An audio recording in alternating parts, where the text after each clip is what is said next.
Morning, guys. Good evening. Good morning. It's 12:58 on Sunday morning. How is everybody today? Guys, thank you so much for your continued support, and the channel keeps growing, growing, and growing, and that's because of you guys. And I thank you for that.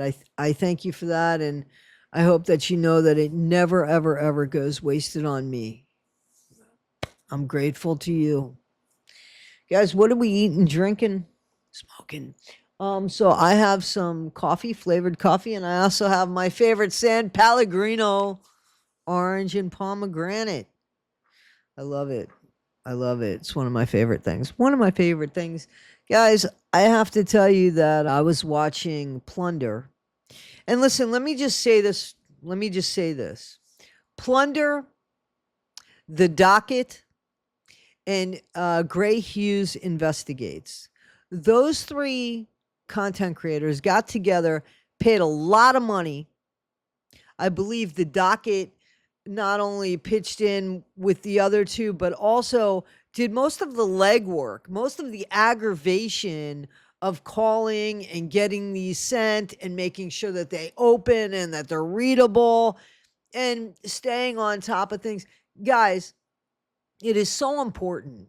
It is so, so important to understand where we get our information from for several reasons. One, I'm never going to take credit for something somebody else did, but apparently that's happened. And because of that, Plunder, and I do not blame her, Plunder has put an audio watermark because somebody referred to her as their go girl. Now, and that's not what they said. They said something to the effect, but it was basically that she worked for them. No. Plunder has her own channel. Plunder has her own reputation, which is good, very, very good, and respectable. So for somebody to degrade her as somebody that just does work for them, whoever that content creator was, you're an idiot. And for people that are taking the content of anybody's stuff and claiming it as theirs, or that they're getting information elsewhere except giving credit where credit is due, you're shits. You shouldn't do that. You shouldn't do that. You know, there are people that do reaction videos. I do reaction videos, some of them, some are not. My reaction is kind of minimal. I'm always putting something in there that has to do with me and my story and my outlook and the way that I view things. It's never just, oh yeah, did you see that? Ha ha ha, isn't that funny? And then comment on what's going on in my comments. I don't do that. I know that people do, and I don't see any talent in it. The people that I think that I follow and the people that I talk about, they're people that might do reactionary videos, but they're putting in their input. You know who they are. It's not just that they're just laughing and da. They're actually putting in a part of themselves and explaining why they feel the way that they do and saying, hey, listen, I think what this person is saying is this. Yeah, I think that's bullshit. Or, yeah, I get what they're saying. Or there's another side to this. Or let me tell you my experience about this. That is putting some talent into something, putting some work into something. Nobody has to like it, but at least they're putting in effort, okay? So let me just say that from the get-go. That being said, Plunder, through her FOIA with Gray Hughes Investigates and the Docket, they got this video of an interview with Jennifer Soto. Now, Jennifer Soto is the mom of Maddie Soto, who failed Maddie. I don't give a shit how you look at it. She failed her daughter. There are things that are said in this interview that, to me, the tone of the voice is, that's a bad acting job. And then there are things that are said that are, to me, just so incriminating. Now, I know that I don't have any excuse for being late to the game when it comes to Maddie, except that I'm one person and I do a lot of videos.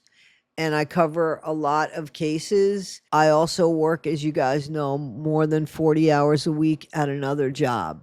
I'm also somebody that takes care of 2 wonderful dogs. So that being said, when I'm late to the game on something, you don't have to catch me. You don't have to listen. I think that those that listen and are part of our community, they're because they are here, not because I'm first to something. I think it's because they want to hear my point of view on something. And that's what I want to give here. That's what I want to give here.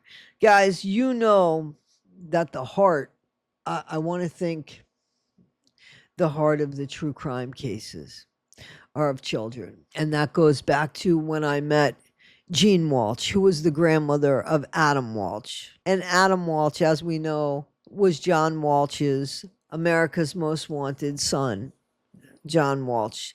Adam was his son, who was found unalived and only his HEAD. He was disconnected. I don't know how else to say that. And that was in my hometown of Hollywood, Florida. And I was very afraid because I had, and I have a younger brother. But at that time, obviously, my younger brother was, a few years older than Adam. But still, it was scary because we didn't understand that something like that had never, ever hit my hometown that I was aware of. And I was 17, 18 years old when that happened, And later, a couple years later, I had the absolute pleasure and honor of working with Adam Walsh's grandmother, Jean Walsh, when I was a park ranger. And what an amazing woman she was, who taught me so much. That stayed with me for a really, really, really long time. It's still with me today. So when I cover children, I get very passionate because they're helpless and they count on the parents to take care of them and look out for them. Adam, back in that day, you could leave your kid, so you thought, 3 aisles away with other children playing Nintendo.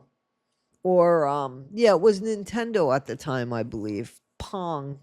You know what I'm saying? So that was, anyway, to somebody feeding their kid to their boyfriend for God knows whatever reason it was. Anyway, guys, let's get into the Maddie Soto case and these later interviews that were taken. Let's just hear what we got here. When you guys are here, are you guys assigned garage remotes for how many of those do you have? I have one. Stefan has one. I'm not sure if Angelica or Natalie have one. Is it something you keep in your pocket or? I keep in my car. What about Stefan? I think sometimes he leaves it in the car, sometimes he brings it in with himself. It depends. Why would he bring it inside? I'm not sure. Does that seem normal to you? To bring a garage remote inside the house? No. But he said that morning he left the house. He said that morning he left the house and then returned again because he forgot the garage clicker, Plunder, so he came back to get the clicker. True crime audio. So, guys, at this point, I don't know the importance of that garage clicker, and I don't know if it was just that morning. I mean, there are times by accident I would bring the garage clicker upstairs where I used to live because it just happened to be in my hand. But if it was a keychain garage clicker, yeah, I would actually take it with me. So I don't know what kind of garage clicker it was. And again, I don't know the importance of it, if it was found somewhere or what have you. I don't know how true that is or not. But Did you think that was odd? he's a very forgetful guy. I don't fucking know what to think of him anymore. I don't know if he's lying. I don't know. At this point, and again, there's a lot of this interview. I'm not taking the whole interview. I want you to go listen to it at Plunder's. I'm grabbing parts of the interview that I want to talk about and get into. So I'm not going to take the woman's whole interview. It's not what I want to do. Anyway, the police, the people that are interrogating her, interviewing her, they have shown her pictures and CCTV and traffic video of Stefan leaving after she went to sleep at a hotel. So at some point in time, the Stearns family and Stefan and Jenn went to a hotel. This was, I assume, during the time they had to leave the home. They had to leave the home because of the investigation that was going on inside the home by the police to figure out what happened to Maddie. So apparently Stefan had left and went on like this 5-hour drive, which she knew nothing about. Jenn knew nothing about it.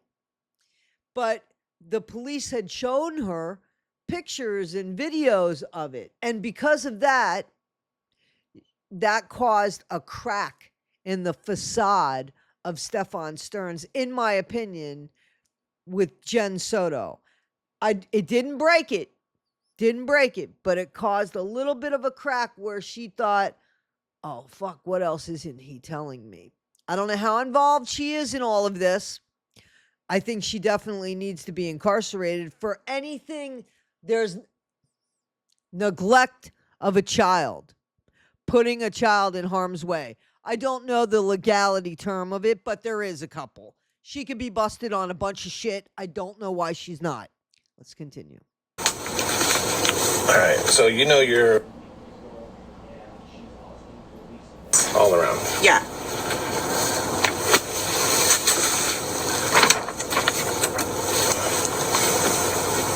That's Maddie asleep in the car. Maddie's not asleep in the car. What? That's Maddie asleep in the car. Maddie's not asleep in the car. What do you mean? What? What do you mean?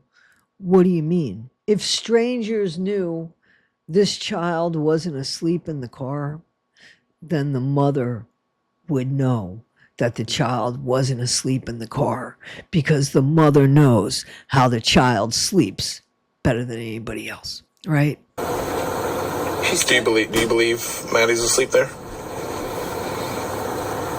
Is she dead? I don't know. We don't know where she's at. That's an odd way for her to be laying down sleeping. So something in the way that she casually asked, is she dead? That's a mother who's looking at a child that everybody else can see by looking at the photo. Looks like a lifeless body. But just her casualness in asking the questions instead of being, is she?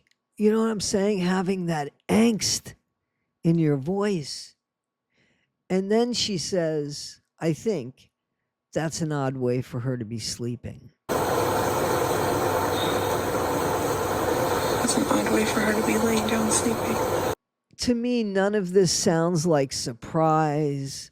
None of this sounds like emotional.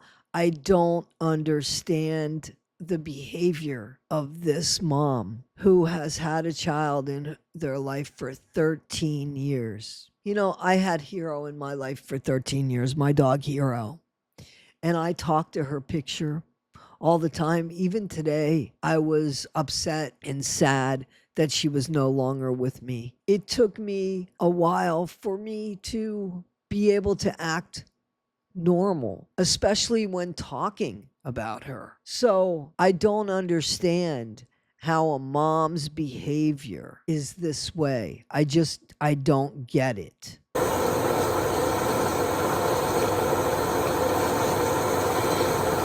So this is at 7:30 in the morning.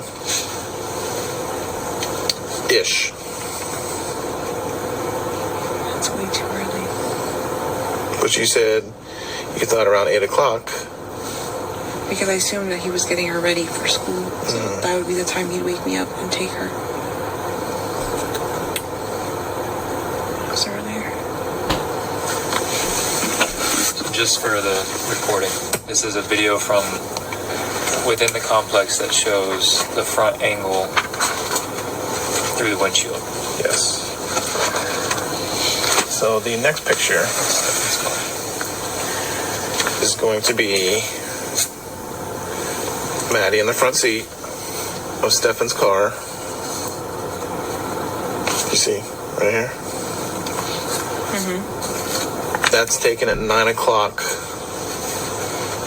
near SeaWorld. 9 o'clock in the morning? Mm-hmm. Plunder, true crime audio. What the fuck? Where did he go? I'm hoping you can tell me that. He went to SeaWorld? He's near SeaWorld. That's International Drive. That statement right there makes me think she's guilty. It doesn't help. I don't think she's only guilty because of that statement, but that statement there, instead of focusing what's at hand at 9 o'clock in the morning, he said he had already dropped off your daughter at school. She had already been dropped off at school. Now he's showing Maddie in the front seat of the vehicle. You've already questioned, is she dead? And then they're showing you at 9 o'clock in the morning, she's in the car, and you're saying they went to SeaWorld? They went by SeaWorld. He's showing them the distance of where they were. And she focuses on SeaWorld. To me, where? Why? Why are you going there? Why wouldn't it be? He said at 7:30 he dropped her off. I don't understand this. Why is he taking her there? There's none of that. There's none of that. And that's just, I don't understand that. Is there a special place he likes to go? Nothing I can think of.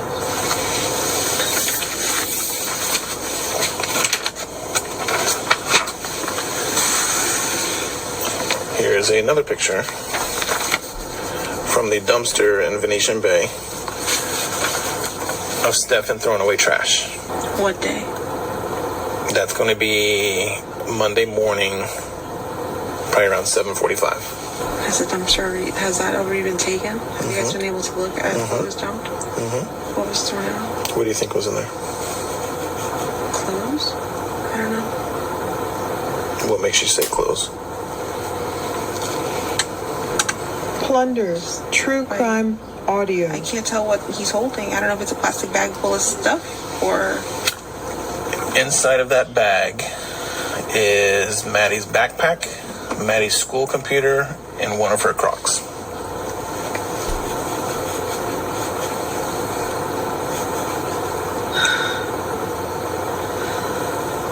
Are you telling me we're looking for a body right now? We're looking for Maddie, absolutely. 100% we're looking for her. No. It's most likely she's not alive. I don't know. I can't answer that. So I'm kind of just wondering, when they told her that Maddie wasn't sleeping in the car and they showed her the video of the lifeless body, or the photo of the lifeless body of her daughter, why that didn't click on, maybe were they looking for a body then? Like, you see everything with her. Her reactions, everything is so laid back, so delayed is what I should say. Everything about her is more or less delayed. It makes you wonder, is she on something? Like, why is her responses so delayed and so even keeled? This is when you're pulling your hair out of your head. No comments about my hair. But seriously, you're going crazy. You're going nuts. Not Jenn Soto. Has she had any changes in her behavior in the past few years?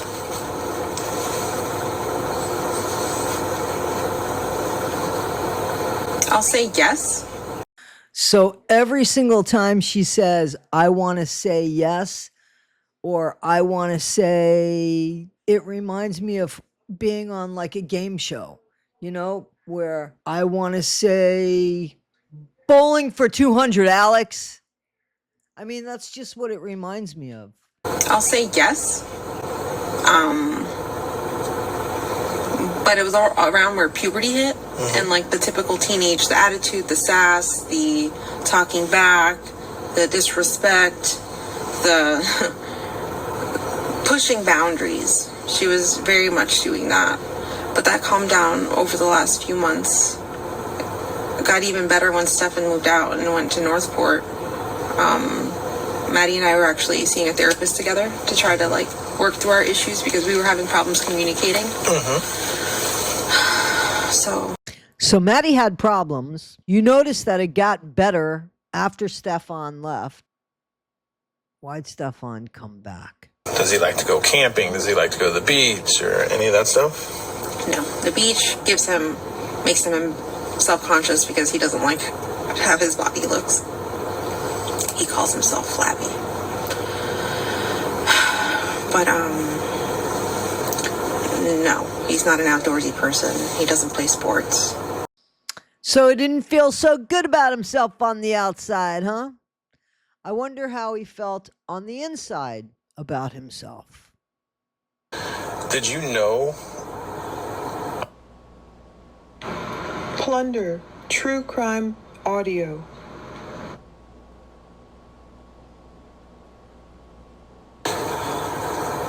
He's never said anything to you or anything about it? No. If anything, I've always told him that my biggest fear is that this would turn into a Woody Allen situation where the stepdaughter or the dad grooms the child and the child then turns 18 and ends up running away with him. I told him like that was my biggest fear and I don't ever want that happening. Like, you can't do that to me. Like, so that statement is heartbreaking to me because that statement tells me that she knew something. I think that what he says is, do you know that they were having relations with each other? And I believe that because I think that even though it's been redacted here, I don't think it's been redacted on the next tape.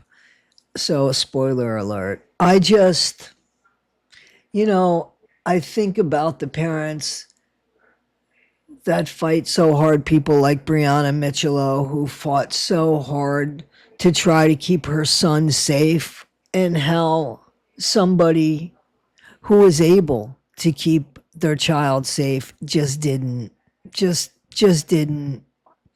It seems to me that Jenn just didn't want to be bothered, and as long as everything was copacetic in the house, it was okay. But there was a child in the house, and no matter what she thinks she felt, if she felt she was in love with Stefan, I don't give a fuck.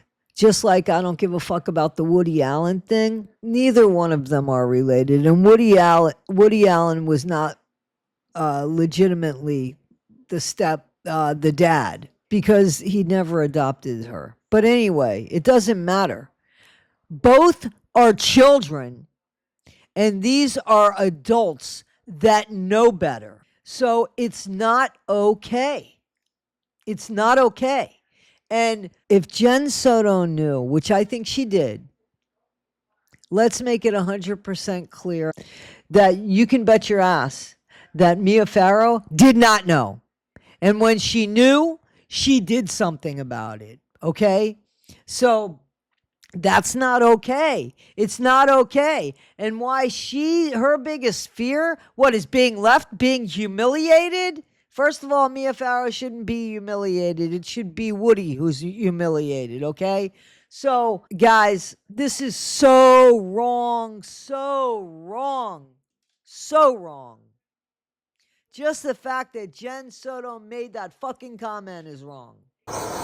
if anything, I've always told him that my biggest fear is that this would turn into a Woody Allen situation where the stepdaughter or the dad grooms the child and the child then turns 18 and ends up running away with him. I told him, like, that was my biggest fear and I don't ever want that happening. Like, you can't do that to me. Like, why would you say that to him? Because I never trusted. I grew up being told never trust a man. My mom put that in my body, never trust a man. And like, I did not completely 100% trust the man, but in my, like, the logic in my head was saying, you know, he's been in your life for 7 years, nothing's happened, he hasn't shown you anything that he's weird, or that he's done any, or that he's interested in her, or said anything about her body, or talked to her about her in any specific way that, like, creeped me out. He's never said anything like that, or shown me any of those signs. So I thought I could trust him, that he was safe, that he was a good guy, and that he was taking care of my baby and loved her the way I loved her. But I was wrong. So clearly, tripping over her words there, clearly when the cop said, or the investigator, the detective, whomever, you know, law enforcement, when he said, what made you say that? Why would you say that? And she said, well, you know, I kind of, I felt it, but my head said the logic my mom put inside. That's a liar. That's somebody looking for words so that it makes sense. That's a liar right there. That's a liar. Trying to find words that are believable for actions that you let go. That's exactly what it seems like to me. That's what it seems like to me. What do you guys think? Tell me. Please tell me. I want to divert a little bit with Maddie.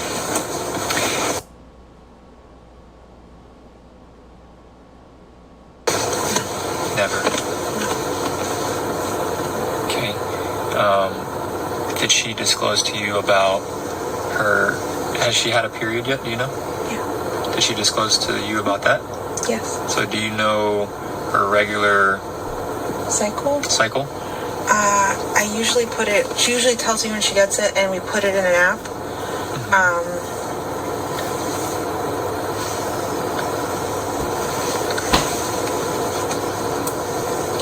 I must have missed it this month, or she must have not told me this month when she got it, but I have it written down when she got it back in January. When should she have had it this month, roughly?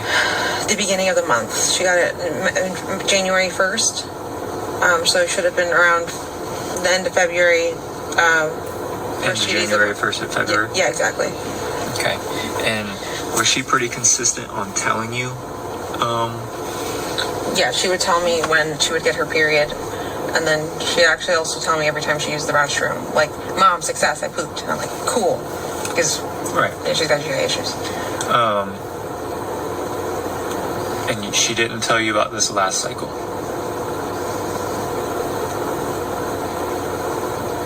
No.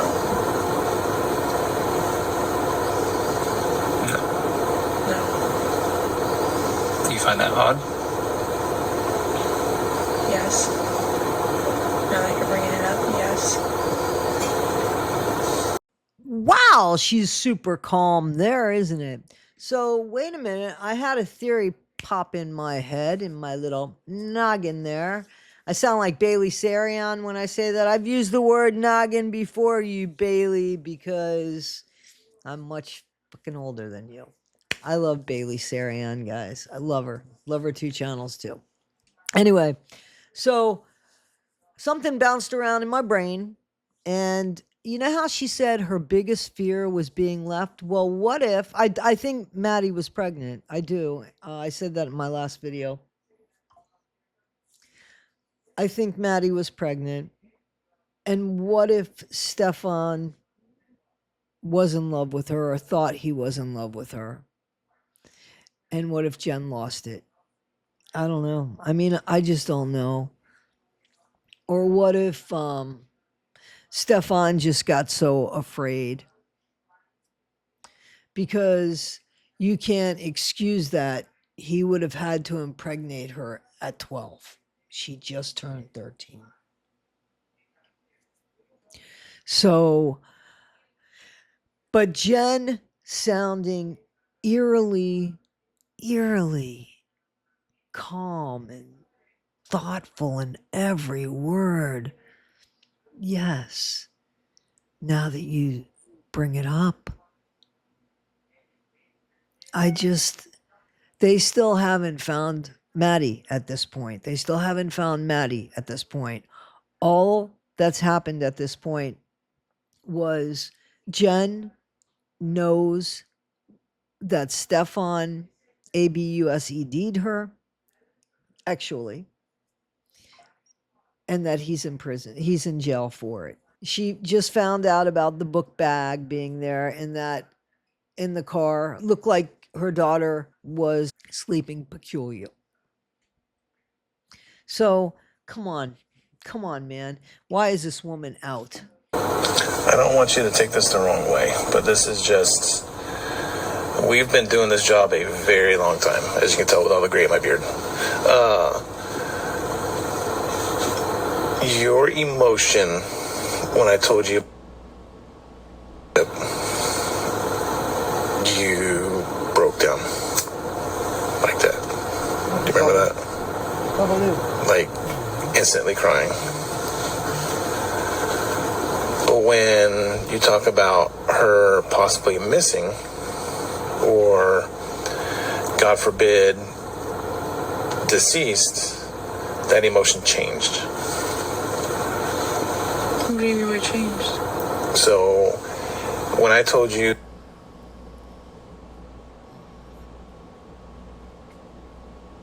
you broke down and started crying,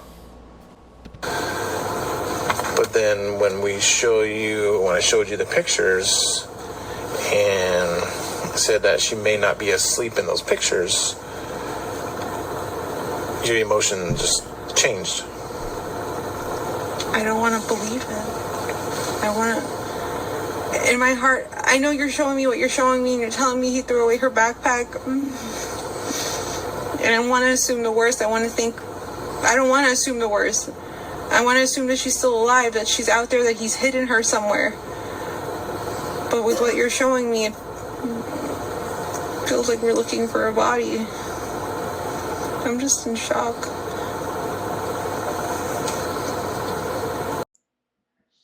So, guys, the cop is calling her out on that. Why is she more upset? And I think what's being redacted there is the actual relationship that they had with each other, and perhaps a love affair per se. Totally wrong. Not okay.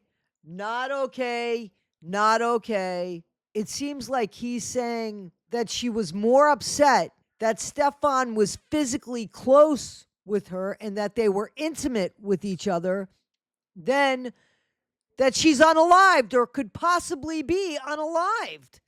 That's what the cop is saying. And that's what I'm saying. Seriously, and I'm pretty sure you guys are saying the same thing, right? I don't want to believe that she's dead in those images you showed me. She doesn't look like she's sleeping. Who sleeps? When you sleep in a car, you sleep with your head on the door. Her head was over here, right? Mm-hmm.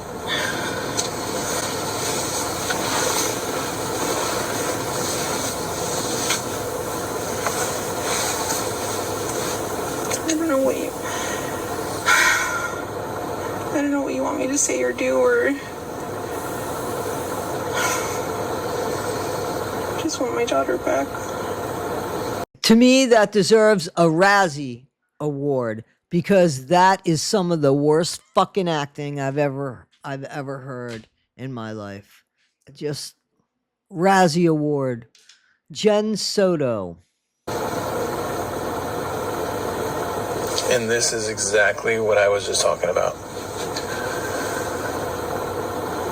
We are literally having a conversation right now about Maddie possibly being dead. Yeah. And you have yet to shed a tear. But when I mentioned to you that you were crying violently almost. Do you understand what I'm saying? Because that was physical proof. That was proof of what was happening. That destroyed me. Until that picture of her asleep or not asleep in the car is not proof to me until I see a body. I have hope that she's still alive. But I don't know. With what you're telling me, I'm starting to fucking doubt everything. But I can't tell you why I broke down over one, and I'm being really serious now. And the cop says, yes, RAZZIE Award, the worst acting. I think that cop would grab her by the scruff of her neck and just like bitch slap her and then throw her down to a crocodile pit. You know what I'm saying? This woman, the audacity, like she's got to feel the fire coming from that cop's eyes, because he's got to be looking at her with such fucking disdain, calling her out on the fact that she doesn't care, or she at least appears not to care. Okay. Right now, we are probably going to start working this case as a homicide.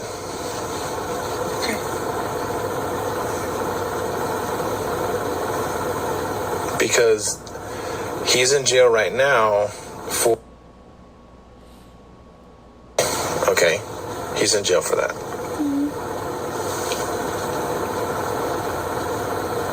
But we believe he possibly has done something to Maddie. He tells her that we're going to change the investigation to homicide. In other words, that's unaliving. And it's like somebody said to her, you know, we're not going to sit at this picnic table. We're going to sit at this one. The cops are saying they've given up on believing that Maddie's alive. But the mother, okay. And then the cop waits. He waits. He pauses in hopes that she's going to say something. She says nothing. Nothing. So he proceeds to tell her what Stefan is being held for and going to be charged with, and that they think Stefan had something to do. I don't understand why they didn't arrest her at this point. You know, and you're under arrest for child neglect because you're a dumbass. Now, the relationship that you had with Stefan, you told me that you haven't had sex in a while. Yeah. When you guys were together and intimate with each other, this may be a little uncomfortable, but it's something that we have to discuss, is when you guys were intimate with each other, a lot of people call it vanilla sex. Some people call it, you know, whatever kind of sex you want to call it. How would you describe you and Stefan when you guys were intimate? Pretty vanilla. I would say just missionary and oral. But nothing more than that. Missionary. Okay. Has he ever asked you to perform a certain Plunder, way? True crime audio. Anything that you think would be out of the ordinary? He's I want to say he's joked around about wanting anal sex, and like, yeah, we should do that, we should try that, and I'm like, absolutely not. No.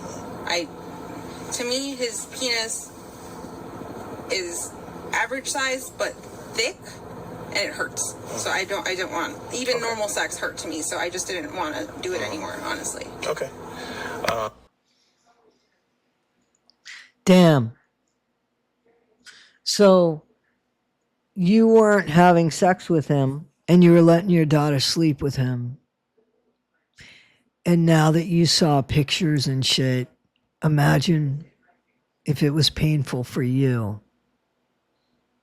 Why is this woman out? Why is she fucking out on the streets here? Please, if you see something, say something, please, guys. And guys, again, this was all information, and the reason why it is gotten is because of 3 channels: Plunder, the Docket, and Gray Hughes Investigates. So guys, please check out those channels. I really appreciate them so much. I got this information specifically from Plunder, guys. She's awesome. Guys, have a great Sunday. This is Issues with Toddy Winskip. Be better today than you were yesterday. Not half as good as you'll be tomorrow. Never be a Jenn Soto. Actually, if you see Jenn Soto, thanks, guys. Actually, don't do that. I'll get in trouble with YouTube.